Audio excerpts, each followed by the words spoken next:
From the historic campus of Hillsdale College in Hillsdale, Michigan, where the good, the true, and the beautiful are taught, nurtured, and honored, this is the Radio Free Hillsdale Hour, bringing the activity and education of the college to listeners across the country. Joe Biden was a very useful, puppet of these people, particularly of what you call the blob, what the Obama administration called the blob, which is really the CIA and the State Department, the Pentagon. This is your host, Scot Bertram. Welcome to the Radio Free Hillsdale Hour, part of the Hillsdale College Podcast Network. That was Miranda Devine, author of the brand new book, The Big Guy, How a President and His Son Sold Out America. We'll take an in-depth look inside that book with Miranda in just a little bit. First, we're joined by Mollie Hemingway. She is Senior Journalism Fellow at Hillsdale College, Editor-in-Chief at the Federalist, and Fox News contributor. Mollie, thanks so much for joining us. It's great to be here with you. A very interesting article in the New York Times this week on Facebook's Mark Zuckerberg, subject of your previous book, Rigged.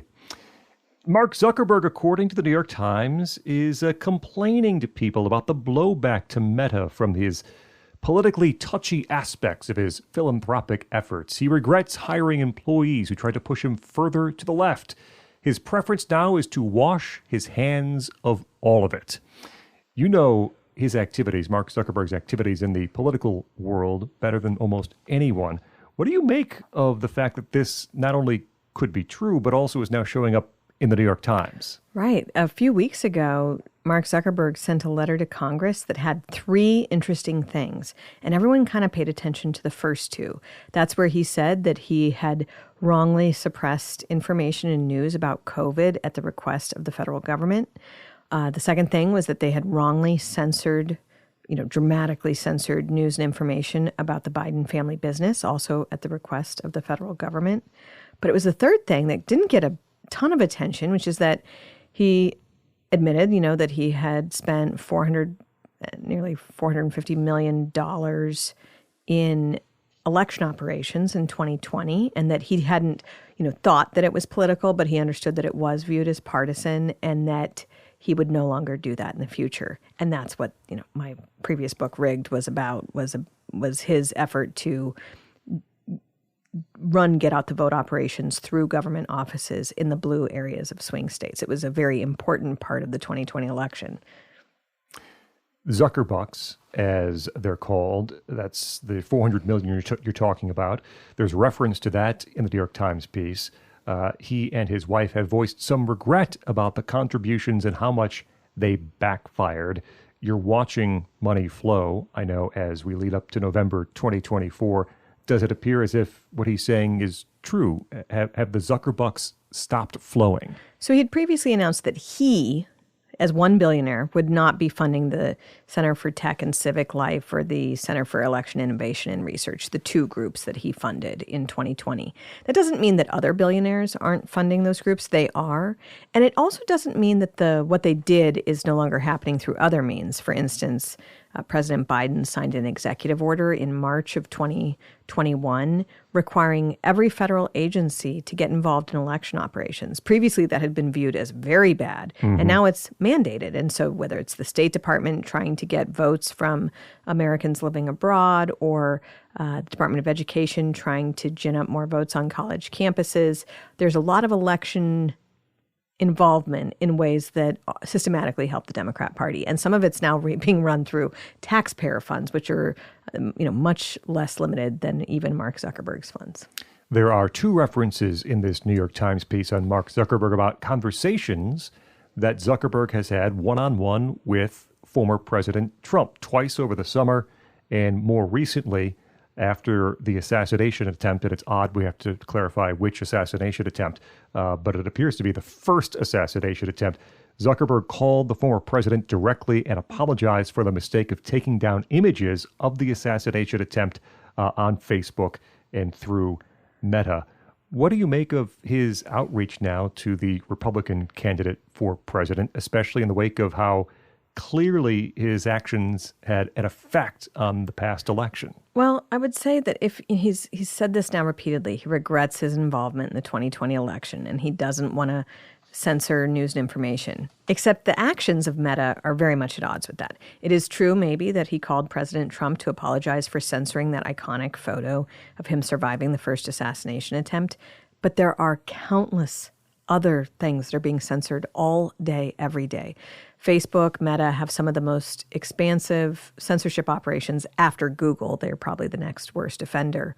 And it really does affect, it really is a way of meddling in U.S. elections when you have a bunch of your left-wing employees censoring news and information in a way that they hope will help their political side. And that's what's going on. Mollie Hemingway is with us as we talk about this New York Times article this week on Mark Zuckerberg and his political activities. There's a section in which the Times reporters refer to what Zuckerberg has done apparently in the past 6 months, year, and says his actions also are reflective of a larger shift in Silicon Valley, where chief executives have grown frustrated with contentious social issues. Their response has largely been to back away from it. Is the Times admitting here that some of the actions went too far? The Times admitting that perhaps that conservative activities, boycotts, or just flat-out arguments are winning the day with some of these Silicon Valley companies? It is interesting. We've seen it not just in this story, but in other stories where CEOs or other corporation heads are expressing that they are growing extremely wary of their left-wing activist employee base. And I think part of the problem is that a lot of these people who are at the tops of these companies, they're not even really that political, but they're worried about keeping their employees happy. And once you sort of allow a left-wing base to push for one political issue, it's not like that stops for them. And so I think they thought initially, if we do these dramatic changes in response to their demands of, related to the BLM riots or something like that, then they'll stop. And in fact, they didn't stop. And so a lot of CEOs are saying, I didn't get into business to push the employees' political agenda. I'd like to be getting back to business. And so you're seeing a bunch of pushback now. There are references to that about Meta in here, which I found interesting too. After the Supreme Court overturned Roe v. Wade, some employees at the initiative that Zuckerberg supported wanted the organization to focus on protecting abortion access. They said, no, we have to stay focused on science, education, and community work. There's a separate reference to a memo in late 2022 forbidding Meta employees from raising in the workplace issues such as abortion, racial justice movements, and wars. It's as if, at least at Meta, from the information in the Times, there's a new focus on doing what Meta is supposed to be doing and not other things. Well, that, and then also with Zuckerberg Chan Initiative, this philanthropic arm, they really were beholden to, they had a lot of former Obama operatives. That's where they came up with the idea to do the Zuck Bucks, this private takeover of government election offices in swing states. That was seemingly the brainchild of David Plouffe, I think, who was working there, who had written a book about how if Democrats were going to win in 2020, they had to do a street fight in the blue areas of swing states, and then he used that. So yes, this is something where you're seeing a lot of companies, not so much philanthropic efforts. I think most of the philanthropic efforts of these Silicon Valley billionaires and other oligarchs in the country are still pretty beholden to a left-wing agenda. And even I think Zuckerberg Chan is still pretty supportive of abortion. Yeah. The final question about this Zuckerberg piece, I found it really interesting. Privately, Mr. Zuckerberg now considers his personal politics to be more like libertarianism or classical liberalism. So what does it feel like to have Mark Zuckerberg as your new political teammate? I mean, again, if he really were a libertarian, he needs to stop the censorship. His company engages in such draconian censorship. It is one of the worst assaults on the culture of free speech. But I will say, after 2016, when all of the big tech CEOs were lamenting that Donald Trump had won, and a lot of people were mad at Facebook for allowing Donald Trump to practice his free speech rights there, they wanted him to shut him down immediately afterwards. And he said, are you kidding? Like, this is ridiculous. He actually was pretty good relative to other CEOs initially, but then he got bullied. I do know he got a lot of pushback, even from some of his peers, on the Zuckerbucks issue. And he really did not like how he had handled that. And that's why he's expressing regret now. talking with Mollie Hemingway here on the Radio Free Hillsdale Hour. You can find her on X at MZ Hemingway. Before we continue, let me ask a favor of you. We need you to join the Liberty and Learning Society by becoming a monthly donor. Hillsdale works hard every day to teach the truth about American history and our Constitution. We do this for free, but that doesn't mean it's without cost, and our monthly donors are on the vanguard of this teaching effort. Please join them by going to hillsdale.edu/monthly. That's hillsdale.edu/monthly. Or you can text the word month to 71844, and we'll send you a link with more information on joining the Liberty and Learning Society. That's month to 71844, or go to hillsdale.edu/monthly, hillsdale.edu/monthly. And we thank you in advance for your generous support of all we do here at Hillsdale College and at the Hillsdale College Podcast Network.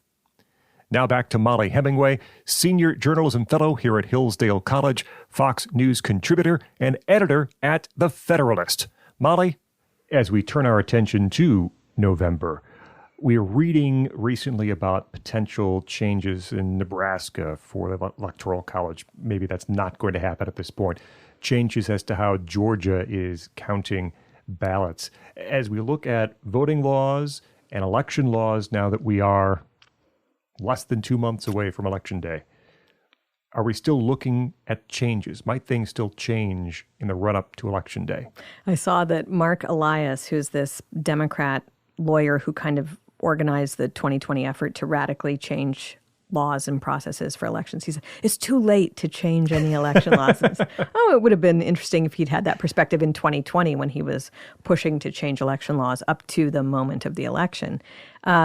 Most of the stuff has slowed down, though, now. Or not slowed down, but the court cases that are in play, already courts don't love to get involved in election issues. They particularly don't like to get involved with them right ahead of an election. But the issue that was raised in Georgia, I think, is actually interesting. The issue there is about making sure that the number of votes tallied matches the number of ballots cast. So it's not about hand counting each ballot or anything like that. It's just actually a very easy way to do an audit to make sure that you're not double counting votes or that there aren't some other irregularities that you need to look into. Just make sure that the number of votes cast match the number of voters that you had show up. And we saw recently in Montana, some county had failed to do this, and they actually named the wrong person the winner of a primary because they didn't notice that each machine had been preloaded with a certain number of votes. Had they matched the ballots with the voters, meaning the number of ballots with the number of voters, they wouldn't have made that error. And so a lot of municipalities are thinking maybe this is something we can do to just restore integrity to our election. Democrats historically have been aggressive about pushing people off of ballots as Election Day approaches, and in a different situation now where they are hoping to keep RFK, Robert Kennedy Jr., on the ballot in many locations, including here in Michigan where we sit today. Is that a difference maker on Election Day, whether RFK is on the ballot or off the ballot in some of these states? So in the 2016 election, a lot of Democrats thought that the reason why Hillary Clinton lost in Wisconsin and Pennsylvania was because of third ballot participation by the Green Party. And so in 2020, they put an amazing amount of effort into removing third-party candidates from the ballot if they would hurt the candidate Joe Biden. And here in 2024, we've seen this thing where they're very particular about it. If it helps the Democrat, then they want the person on. And if it hurts the Democrat, they want them off. And so we're just seeing it play out state by state, and Republicans certainly also play that game. But third parties don't matter much nationwide, but there are certain states that have a culture of third party voting. Mostly that's Wisconsin and Pennsylvania, but Michigan has also had some, and a lot of these elections are going to come down to just a few thousand votes, or they could potentially. So every vote matters. We've talked previously in our conversations about playing by the rules as they are when it comes to ballot harvesting and the way the Democrats have taken advantage of that the past couple of cycles. I've been reading just this past week as early voting and election season has started in a handful of states. What are you hearing about Republican efforts to make sure ballots are collected and ballots are counted in states where that is available. Right. So there are certain issues dealing with, desire to prevent or limit the extent of fraud. But that has nothing to do with actual ballot operations of getting the ballots into the box. And a lot of states have realized that they need to have, a lot of Republicans have realized that they need to have ballot operations going on. These are mostly done on a state-by-state basis. They're mostly done by super PACs or other affiliated groups. And that's how the Democrat Party does it, also through super PACs or other affiliated groups. And so it really depends on which state you're talking about. But it does appear that there's a pretty healthy ballot chasing operation, you would call it, in Pennsylvania, for instance, where they are working to make sure as many of their voters in the Republican Party are requesting absentee ballots, filling them out, getting them turned back in. And a lot of money and resources have been spent on this. So it will be interesting to see how it turns out because so much money is being spent on this throughout the country, different demographic groups. There are Catholic ballot chasing initiatives. There are Hispanic ballot chasing initiatives. And this is something, again, that the Democrat Party has done an amazingly good job at for decades now. Republicans were prevented by law from being participants in this kind of amazing but true story until fairly recently. So they are way behind the Democrat effort, but they are catching up. Mollie Hemingway with us, senior journalism fellow here at Hillsdale, editor-in-chief for the Federalist, Fox News contributor. The race at this point, you made a point, I believe on Fox News earlier this week, about Kamala Harris running really three campaigns. She's running against herself, who she was in the primary. She's running against her administration, of which she is still a part of. And of course, she's running against her opponent, Donald Trump. Is that one of the major reasons she's not doing media? She's not taking questions. She's not doing interviews because no matter what she says, it's going to be contra probably two of those three. Right. It's difficult for her to run all those campaigns at the same time. And she's not known for being particularly deft at interviews anyway. It's not just that she has these three different things she has to do. It's that they're so at odds with each other. So how she ran for president in 2020 is so different than what she's claiming now. She was marching for no more deportation in 2020 or, the year ahead of that. But now she's claiming that she would actually be really tough on the border. It's hard to be nuanced about all of these dramatic changes. In 2019, she was explicitly in support of banning fracking, but now she's claiming she isn't because she needs to win Pennsylvania.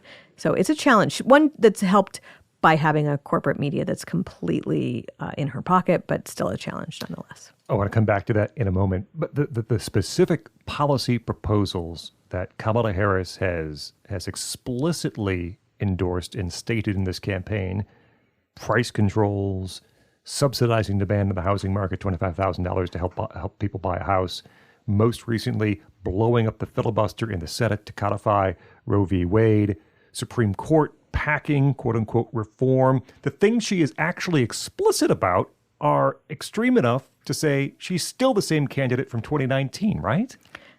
Yes, and I think she's been fairly consistent throughout her public life. In running in California, being AG, being a senator, you have this track record, a voting record, what she's articulated. Most of what she's done in terms of we're told she's changed her positions, most of that has come through anonymous campaign sources. It's possible that she's dramatically changed her position on certain things, but if that's true, reasonable media would ask her to explain fully over and over again, okay, how did you change so dramatically? But yeah, if you look at what she's actually said, she seems to be same old Kamala. A few minutes on the media. We could spend much longer, I know.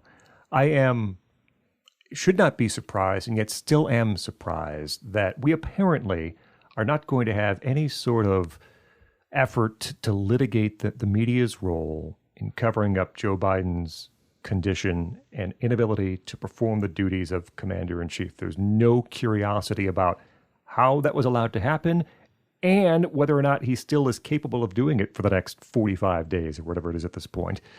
That's dropped completely. Jill Biden's running cabinet meetings and Joe is just there in some spectral form. Is there any way to force that kind of self-examination? The media should look and say, what were we doing Why were we not curious about how this happened under our noses? This story really shows the power of corporate media. And what I mean by that is many Americans for many years had thought that Joe Biden was experiencing mental decline. The media claimed that they were spreading disinformation and misinformation.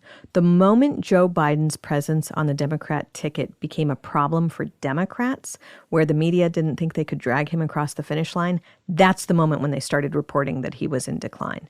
But as soon as he stepped down from the ticket, it all went away. No questions were asked about whether it's even legal for this last-minute replacement or what the campaign finance laws are or who's running the country. If this man was not capable to run for president, wouldn't the much more important issue be, is he capable of being president? And that was even before we had all of the difficult situation in the Middle East and in Ukraine and Russia and all these other problems that are happening throughout the world. The media do not want to cover the problems with him, and so they don't. It shows their power. So they will not do any introspection until their power is threatened. And that is something where you have people in America claim that they don't trust corporate media to tell the truth or report the news accurately or honestly, but they allow them to keep having a very important role in our political discussions. They allow them to moderate debates, even though they are not even pretending to not be biased anymore. So as long as they're given power, they will take that power and they will use it in the way they have, which I think there's a very good argument is the way they're using their power is a threat to the republic. Joe Biden won in 2020, essentially hiding from the media. John Fetterman won in 2022, essentially hiding from the media. Kamala Harris has a puncher's chance, a 50-50 shot, depending on polling, of winning in 2024, hiding from the media. Do they not understand, corporate media, legacy media, the existential threat to their existence, that candidates now understand that they don't necessarily need them, at least Democrats? I'm not sure if that is a threat to their existence, meaning the main people running Joe Biden's campaign are the main people who are running Kamala Harris's campaign. It is a compliant media. In fact, it might make them feel even more powerful or want to prevent any alternative media from forming or having power because of how this has worked out well for them. If they cover up the lack of a campaign, they get the people they want in power who then accomplish what they want. And it's sad to say that we have a press that is at that level of political activism. It's even worse than it has been in recent decades, but I think most people acknowledge that that's the situation. Mollie Hemingway is Senior Journalism Fellow at Hillsdale College, Editor-in-Chief at The Federalist, and Fox News contributor. Mollie, thank you so much for joining us here on the Radio Free Hillsdale Hour. Thank you, Scott. Up next, Miranda Devine will join us. She's the author of the new book, The Big Guy, How a President and His Son Sold Out America. I'm Scot Bertram. This is the Radio Free Hillsdale Hour.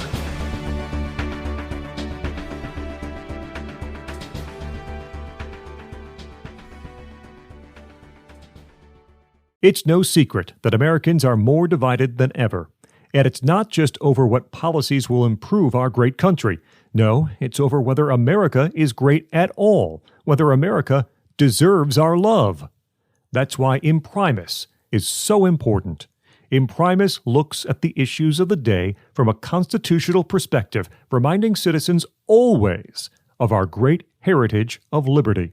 For more than 50 years, Imprimis has featured speeches from the smartest conservative thinkers and writers at Hillsdale events. These days, Hillsdale publishes people like Mollie Hemingway, Andy Puzder, Harmeet Dillon, and Chris Rufo. Over 6.4 million American households and businesses receive Imprimis absolutely free.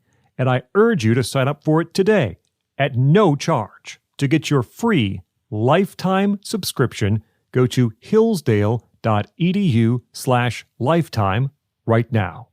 Or text the word Imprimis to 71844 and we'll send you a link to sign up for your free lifetime subscription. That's IMPRIMIS to 71844.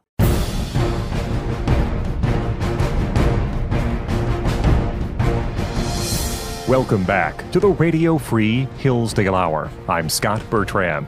Be sure to check out the Hillsdale College Podcast Network at podcast.hillsdale.edu. Find older episodes of this program plus lots of great Hillsdale College audio, including The Larry Arnn Show, Imprimis, the Online Courses Podcast, and more. Podcast.hillsdale.edu. We're joined by Miranda Devine. She is New York Post columnist, a Fox News contributor, author of Laptop from Hell, and the brand new, sure-to-be bestseller, The Big Guy, How a President and His Son Sold Out America. Miranda, thanks so much for joining us.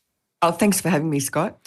It is a very well-researched and reported book, and I want to start right at the beginning. You say that this book describes how the FBI, the CIA, the State Department, the IRS, the Department of Justice all conspire to protect Joe, Hunter, Jim Biden from the consequences of their reckless greed.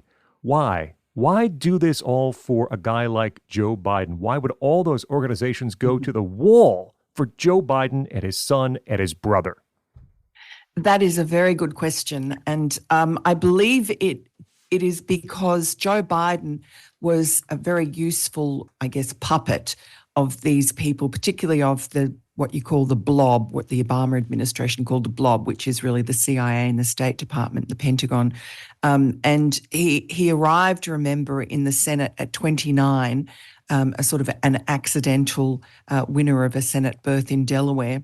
And he was an empty vessel. Mm-hmm. And immediately I go into some of this history in the book, immediately he was sort of adopted by the older senators whose wives, and I guess they were very touched by the fact that this young widower was, all alone, had two little boys, and Joe Biden's story of his wife's tragic car crash had touched the hearts of everyone in America, and particularly his Senate colleagues. So he was sort of invited to dinner at people's homes and brought into the inner sanctum in a way that a new senator never would have normally. And he very quickly made his way with some special mentors onto the Foreign Relations Committee. And that is a very powerful position, especially if you're being discovered by the blob and seen as a useful idiot, I guess.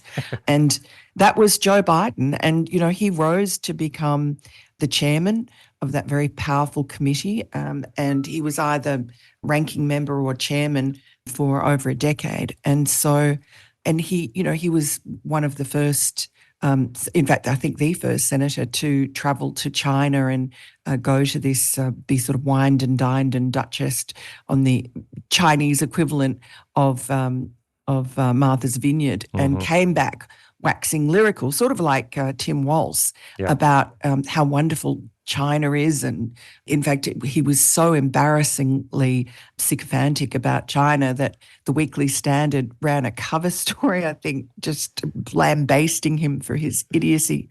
So that was Joe Biden. And I think that explains his rise, a man with little talent, but he just was always sponsored. And so he was also very much a saber-rattling warmonger, even though he sort of has tried to tone that down. I mean, he wanted NATO troops to be always bombing Belgrade and places. So I think that explains why, he and his family were protected. It seems like giving a green light to Hunter Biden to gather millions of dollars from these shady regimes was part of the deal for Joe. And in fact, before Hunter Biden joined the board of Burisma, that Ukrainian energy company that was paying him $1 million a year, he was placed onto or given membership of a CIA cutout in Washington, the National Endowment for Democracy.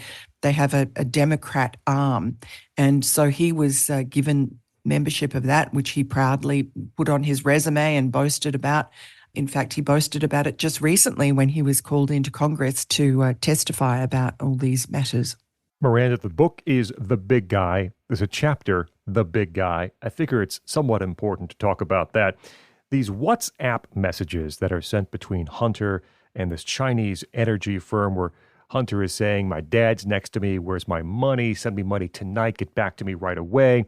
And all these messages implicating his father, who is supposedly sitting next to him, also involved in the pressuring of this Chinese energy company. Why was a full investigation not allowed? Why were authorities not allowed to follow that lead? Well, that's exactly what the IRS investigators wanted to do.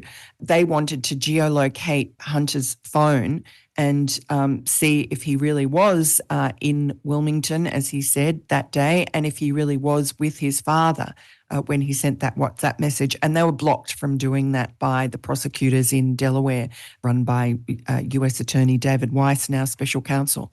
And that was just par for the course with that investigation, which ran for 5 years, should not have. It was a pretty simple, investigation. They picked up quite a lot of evidence early on, but they were just never allowed to follow that evidence.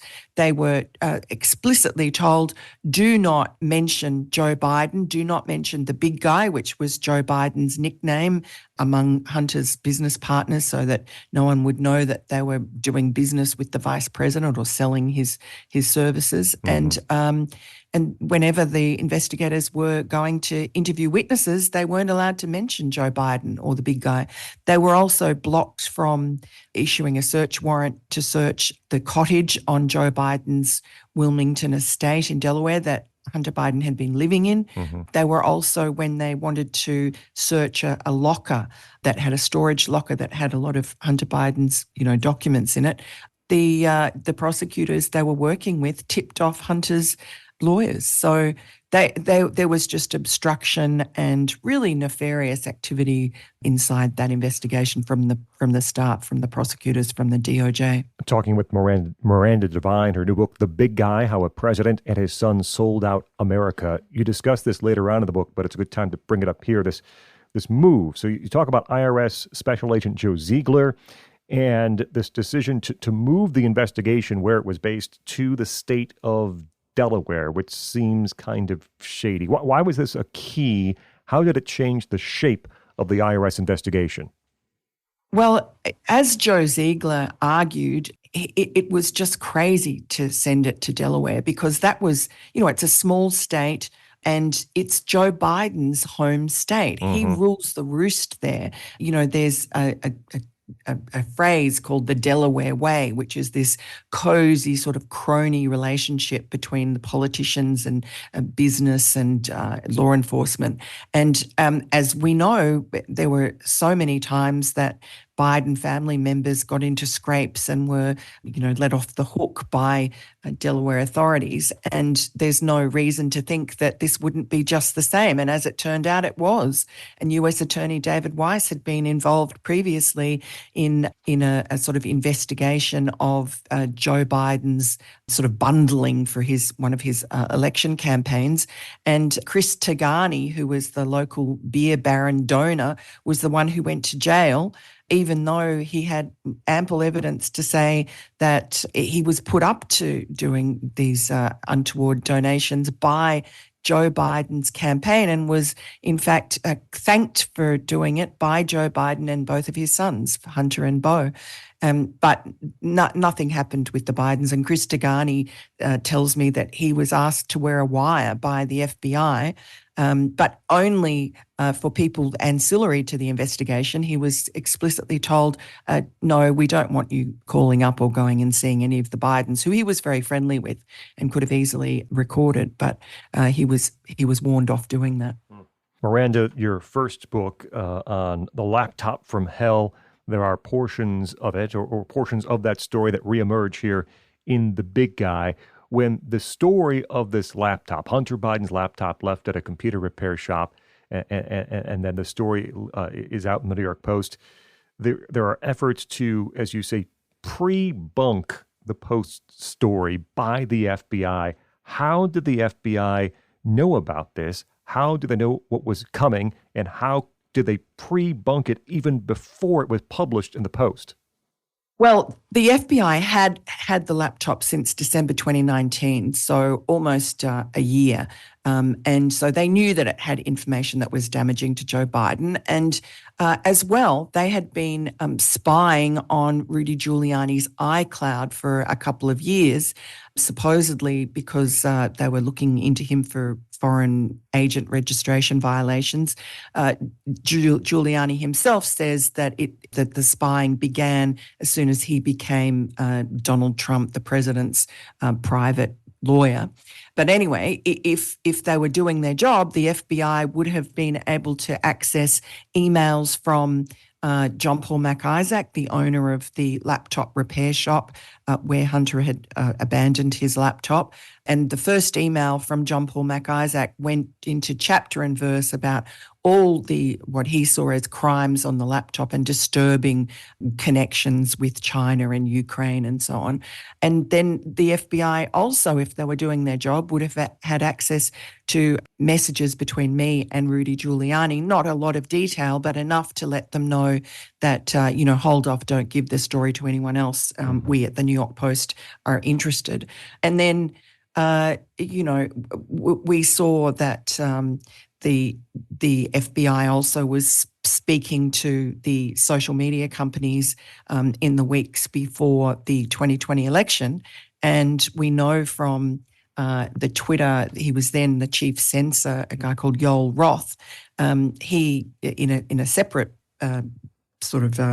legal action, he gave a sworn statement in which he said that during these meetings, he was told that to look out, that Twitter should look out for a hack and dump operation, likely in October and likely involving Hunter Biden. So, of course, when Twitter, and I'm sure the same thing happened at Facebook, saw our story on October 14, 2020, it was exactly how the FBI had described this Russian disinformation operation. Miranda Devine is with us, the new book, The Big Guy, How a President and His Son Sold Out America. As I read and looked for things that perhaps I didn't know yet or overlooked in past coverage, a name that stuck out to me is Alexander Smirnov. Who is Alexander Smirnov and what's his status right now? Alexander Smirnov was a long-term, highly paid, trusted FBI confidential informant. He's now in jail in California, and actually I think being tortured in jail deliberately by the authorities because his lawyers keep on going to court and pleading for him to get access to medications for his eyes. He has terrible glaucoma and the jails have taken that away from him. And it's not just pain-relieving medication, it's also to save his sight. So that seems inexplicable that he would be treated like that. He's caused great consternation to the Bidens because one of his disclosures to his FBI handler was that there was this $10 million bribe paid by the Ukrainians at Burisma, this energy company, $5 million to Joe Biden and $5 million to Hunter Biden. Now, obviously, it was just an allegation. He was just passing on the chatter he had heard from his connections, which, had proven to be very useful and were the product later on of many convictions. So he was a very useful informant. And so this information was sort of passed on up the line and written into an official FBI document. But because it wasn't the subject of the investigation that they were working on, it was never acted on. It was just stayed in the FBI files. And then when the Scot Brady, who was the Pennsylvania U.S. attorney in Pittsburgh, was asked by Bill Barr to sort of vet a whole lot of information about Biden corruption that was flooding into the DOJ in 2020. Scot Brady found this little piece of this nugget about this $10 million bribe in the bowels of FBI archives, and he did some preliminary vetting of it and found that it was credible enough to pass it on to U.S. Attorney David Weiss in Delaware, who was doing this Hunter Biden investigation. And he had a devil of a time trying to get them in Delaware to actually accept this information.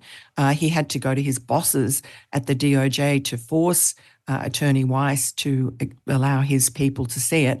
As it turned out, by the time he managed to brief about the bribe to Delaware, the investigators, those IRS whistleblowers, were never told anything about it, which they should have been told. If it was true or not, they would have been able to track it down.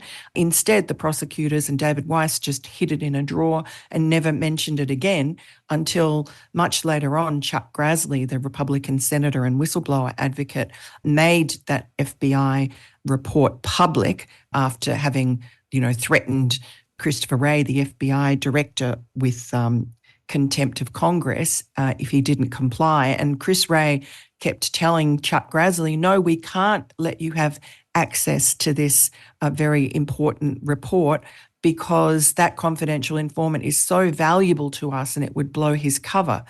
And then Chuck Grassley, who already had the report from a whistleblower, made it public with redactions. And what happens next? Smirnov, the very valuable informant, suddenly becomes an enemy. He's said to be a spy, and he gets arrested, a Russian spy. And all the very people that he had been speaking to as an undercover agent for the FBI, he's now charged with associating with as a spy. So I don't know what the truth of it is, but it certainly looks suspicious. And in fact, these same charges levelled against him were levelled against another potential witness for the impeachment inquiry that the Republicans were holding in the House, and that's an Israeli guy called Gal Luft. He also arrested and charged with FARA violations and being a spy, basically. So I don't know whether this is part of the cover-up. Certainly looks that way to me, but I can't say for sure until we see what happens with Smirnov and Luft. But I know it's interesting that Smirnov's been kept in jail pre-trial, and his trial keeps on getting put off now. It's after the election. So if any uncomfortable facts come out, they won't be able to be, fed into the election. And so at the moment, it's a win for the Bidens and the Democrats because they can just traduce these difficult witnesses for them as Russian spies. Miranda Devine is with us. Her book, The Big Guy, How a President and His Son Sold Out America. The book lays out chapter after chapter how the Biden family used Ukraine, China, to make themselves wealthy. Millions of dollars the family raked in from China, Ukraine, and beyond. As we approach the end of his presidency, Miranda, what were the consequences? What did those countries get in return for that money? Well, look, when it comes to China, you would have to, logically you would think that Joe Biden would be compromised by the millions of dollars that his family raked in from China. And so, we don't know what's going on inside his head, but certainly he unwound a lot of the get tough on China measures that the Trump administration had brought in, and particularly this very curious one, which was an FBI operation inside the universities to crack down on and discover any academics who were trading secrets with China. And it had been successful, and they'd already had, several of these academics charged. And for no reason at all, Joe Biden just abandoned it. And in fact, Christopher Wray, the FBI director, was chagrined and said so publicly. It's inexplicable why you would do that. And there were other things to do with tariffs and other trade deals where China got favorable treatment. So you can only surmise that Joe Biden is doing that because he's compromised, but, there's no proof, I guess, but it would stand to reason that he certainly would feel that he owes favours to the country that not only gave his son so much money, but also really protected them because there's a lot of information that the Chinese intelligence services would have on the Biden family, and with all those interactions, and the fact that Hunter and Joe Biden's brother Jim Biden were doing business with CEFC, this energy company, which was basically run by Chinese military intelligence. Miranda, there's a phrase that pops up throughout the big guy, and I'll change a word. No one messes with a Biden. No one messes with a Biden. We've seen recently, since Hunter's conviction in June, he's everywhere with the president. He was at his announcement that he would not be running for re-election. He's on Air Force One. He's at parties. He's in the White House. Is this how Joe reacts to all of this, the investigation, the coverage? This how he says, essentially, to everyone, no one messes with a Biden? Yes. There's a peculiar sort of, routine that Joe Biden goes through. I've noticed he's a pugnacious person, and I guess it's helped him whenever he's in a corner. He doesn't react like most people do, getting into a crouch, being defensive. He goes straight on the offense, and he really relishes it, and it works for him.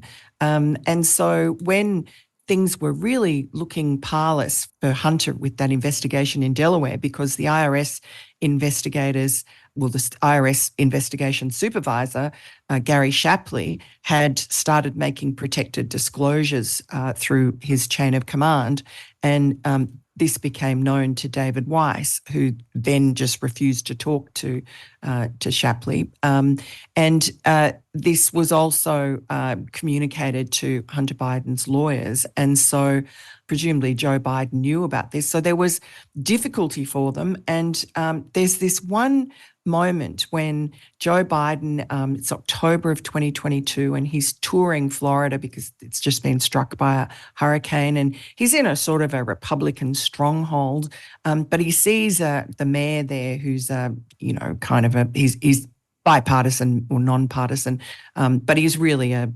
Democrat. And so they'd never met, but Joe Biden knew he had a friend, and he could not stop himself from blurting out, no one F's with a Biden, apropos of nothing. Yeah. And it seemed really odd at the time. It got caught on a hot mic. And it just his glee and his sort of the malicious glee that he said that with. And Joe Murphy, the mayor, is sort of a little bit nonplussed. He doesn't know what he's talking about. And then the bombshell hits. The next day, there's a story in the Washington Post. It's a leak from inside the investigation about an internal struggle that had been raging at the Delaware U.S. Attorney's Office. And this was a struggle that Joe Biden knew that he had won, or that his family had won. And this was really the beginning of the traducing of Gary Shapley and Joe Ziegler, the two IRS whistleblowers. But look, they kind of had the last laugh. They went to Congress. Their information that they produced, I think, led to the collapse of Hunter Biden's plea deal. It was all going so swimmingly for him. David Weiss had agreed to allow Hunter to get off these charges with not having to plead guilty to any felonies. It was just a slap on the wrist, and it was all going to go through very well. But there was Gary Shapley's information came out just beforehand, and the very sensible judge in that case, unusually in Delaware, just looked a bit harder at the evidence. And the Gary Shapley and Joe Ziegler whistleblower revelations had caused David Weiss and I think the Attorney General Merrick Garland, they'd had to take everybody off. They took the IRS investigators off the inquiry, but in order to look as if they weren't just punishing them, they also took the prosecutors off. So new prosecutors were brought in at the last minute, and they couldn't keep up the facade of this sweetheart plea deal in court. So it collapsed. Hunter's arrogance in not agreeing to go along with even a modified version of this sweetheart deal as it was given to him in court that day meant that they had no deal. And eventually that led to his being charged over gun felonies in Delaware and tax felonies in California. He was found guilty by a jury in Delaware, and he pleaded guilty just recently in California. Yes. So that's my final question as we conclude our conversation with Miranda Devine on The Big Guy, her new book. This conviction in June, pleading guilty earlier this month, sentenced in December. As you look into your crystal ball a little bit, is that it? Is that all for Hunter Biden? Is he out of trouble at this point? And do you see potential realistic legal jeopardy continuing for Hunter and perhaps Joe now that he will no longer be in the White House? Well, look, first of all, I think it's pretty clear that Joe Biden will pardon his son. The White House says that he won't be doing that. Yes. I don't think anyone believes that. And so that will clear the decks for Hunter. I guess it depends what happens with the election. I'm not sure that, the DOJ maybe will want to go into all the sort of crimes that they were investigating and had to go by the wayside because of all the obstruction. There was money laundering and foreign agent violations and bribery. But I don't know if they'll want to open up that can of worms again. But I do think that there will be investigations into the cover-up because on every level, there was obstruction of justice, perversion of justice. And I don't think that the wrongdoers can be allowed to get away scot-free. With Joe Biden, I mean, there's a lot they could go after him for, but as the special counsel Robert Hur said, it'd be very hard for a jury to convict him. He'll be seen sympathetically as an elderly man with a poor memory. So I'm not sure that Joe Biden will ever. And also, a lot of what Joe Biden was doing is not actually illegal. Mm-hmm. I mean, it's unethical and it's corrupt. And I think James Comer has a whole lot of recommendations for Washington to ensure, because this sort of corruption happens on both sides, to ensure that there are some safeguards put in place for family members being able to cash in like this, especially overseas with our adversaries. It's a national security issue. So I'm not sure about the Bidens getting their comeuppance. I mean, there is some investigations going on into Jim Biden over some separate issues, the president's brother. So that may come to something. I think there'll be a whole clean out of the DOJ, the IRS, and the FBI, and if it's possible, the CIA. Miranda Devine, the brand new book, The Big Guy, How a President and His Son Sold Out America. You can also read her in the New York Post and see her on Fox News as a contributor. Miranda Devine, thank you so much for joining us here on the Radio Free Hillsdale Hour. Thanks, Scott. Great to talk to you. That will wrap up this edition of the Radio Free Hillsdale Hour. Our thanks to our two guests, Mollie Hemingway and Miranda Devine. The Radio Free Hillsdale Hour is recorded at the studios of WRFH, the student-run radio station at Hillsdale College. Remember, you can hear new episodes every week on this station. You also can find extended versions of some of our interviews, like Miranda Devine this week, or listen anytime to the podcast. Find it at podcast.hillsdale.edu or wherever you get your audio. Until next week, I'm Scot Bertram, and this has been the Radio Free Hillsdale Hour.